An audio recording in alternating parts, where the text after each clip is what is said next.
नुकताच नाना पटोलेंनी म्हणलंय की अजितदादा आणि एकनाथ शिंदेंनी काँग्रेसमध्ये सामील व्हावं. त्यांनी दोघांनाही मुख्यमंत्री पदाची खुली ऑफर दिली. हे म्हणजे असं झालं, खिशात नाही आणा आणि मला बाजीराव म्हणा.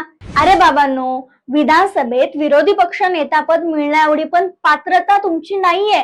अर्थात असले रिकामचोट धंदे काँग्रेसच करू शकतात, कारण ते अजूनही दारुण पराभवाच्या सदम्यामध्येच आहेत. म्हणूनच कधी नाना बोलतात तर कधी राहुल गांधी बोलतात, काय तर म्हणे आमच्या पक्षात सामील व्हा आणि मुख्यमंत्री म्हणा.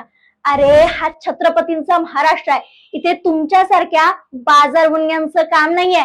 आता तुम्ही फक्त 12 महिने शिमगा करायचा. आणि आता मामा आघाडीचं कसं झालंय, सगळे एका माळेचे मणी आणि वावायला नाही कुणी. उभाटा गटाचं काहीतरी वेगळं सुरू असतं. इकडे सुप्रियाताई आणि रोहित दादा एकमेकांचं काही ताळमेळ नाही. आणि काँग्रेसमध्ये तर काही विचारूच नका. जनतेनं ज्यांना बहुमतानं निवडून दिले त्यांना तुम्ही बदनाम करताय. पण काळजी नसावी, कारण जनतेनं तुमचा खोटा प्रचार चांगलाच ओळखलाय. म्हणूनच लोकांनी तुम्हाला कायमचं घरी बसवलंय.